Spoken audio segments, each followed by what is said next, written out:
Iran और Israel के बीच का ये जो संघर्ष है, ये सिर्फ दो देशों की लड़ाई नहीं है, बल्कि ये एक ऐसी आग है जिसकी गर्मी, जिसकी तपिश पूरी दुनिया को महसूस हो रही है। तो चलिए जरा गहराई से समझते हैं कि आखिर ये हो कैसे रहा है। एक बात समझनी होगी। ईरान के आसमान में जो ये लपटें दिख रही हैं ना, ये सिर्फ तेल के डिपो नहीं जला रही। नहीं, असल में ये तो पूरी दुनिया की अर्थव्यवस्था की, आप कह सकते हैं, नसों को काट रही हैं। तेहरान से उठता हुआ ये जो काला धुआं है, ये पूरी दुनिया की आर्थिक सेहत के लिए एक बहुत बड़ी चेतावनी, एक रेड अलर्ट की तरह है। तो सबसे पहले हिस्से में हम यही समझने वाले हैं कि इजराइल का ये जो हमला था वो एक पारंपरिक लड़ाई से अलग कैसे है, और इससे भी ज़रूरी बात कि इसकी तपिश, इसकी गर्मी पूरी दुनिया तक आखिर पहुंच कैसे रही है। देखिए, इजराइल ने इस बार कुछ अलग किया। उसने मिलिट्री बेस को, सैन्य ठिकानों को छोड़ दिया और सीधा हमला किया ईरान की आर्थिक जान पर, यानी उसके तेल के भंडारों पर। और इजरायली खबरों की माने तो ये हमला इतना सटीक था कि इसने ईरान के 30 बड़े-बड़े तेल के टैंक और 3 मेन ऑयल डिपो को पूरी तरह से राख में बदल दिया। सोचिए जरा। तो जो हम यहाँ देख रहे हैं ना, वो असल में लड़ाई की पूरी परिभाषा ही बदल रहा है।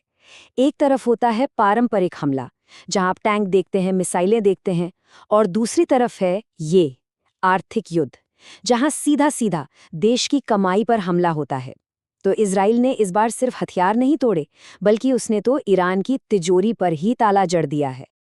तो ठीक है, इजराइल ने तो अपनी चाल चल दी, एक जबरदस्त आर्थिक चोट पहुंचाई। पर अब बारी है ईरान के जवाब की, और उनका जवाब ऐसा है जो पूरी दुनिया के लिए एक क़यामत, एक प्रलय ला सकता है। उनका संदेश बिल्कुल साफ है कि अगर हम डूबे तो अकेले नहीं डूबेंगे, सबको साथ लेकर डूबेंगे। ईरान ने क्या किया? उसने सीधे दुनिया की दुखती रग पर हाथ रख दिया है। जरा सोचिए, जिन समुद्री रास्तों से दुनिया का लगभग 20% तेल आता जाता है, वो सारे रास्ते अब ईरान के निशाने पर हैं। ये एक ऐसा दांव है, एक ऐसा कदम है जो पूरी ग्लोबल इकोनॉमी को, आप कह सकते हैं, किडनैप कर सकता है, बंधक बना सकता है। और ईरान का जो रुख है ना, वो उनकी इस सोच में बिल्कुल साफ दिखाई देता है। वो दुनिया को एक सीधा संदेश दे रहे हैं कि भाई, ये कोई हार जीत की लड़ाई नहीं है। अगर हमारी इकोनॉमी तबाह हुई तो हम ये पक्का करेंगे, ये सुनिश्चित करेंगे कि बाकी दुनिया को भी इसकी भारी कीमत चुकानी पड़े। तो ईरान कर क्या रहा है? अपनी इस जवाबी कार्रवाई से वो पूरी दुनिया को एक तरह से बंधक बना रहा है।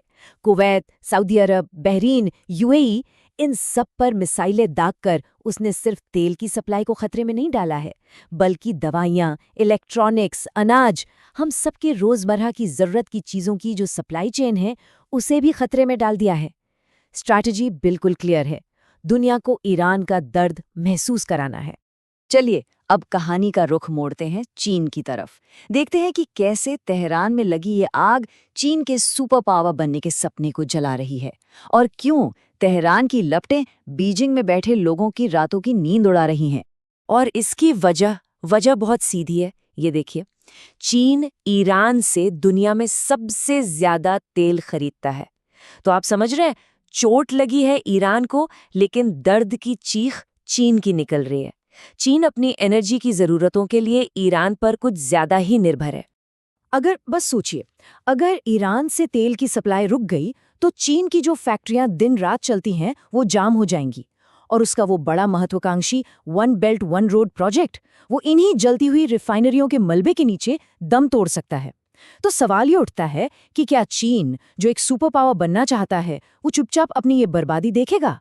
लगता तो नहीं। चीन की बात तो हो गई, पर अब देखते हैं कि इस आग की लपटें हमारे देश भारत तक कैसे पहुंच रही हैं। और देखिए, हमारे लिए ये एक दोहरी मार है।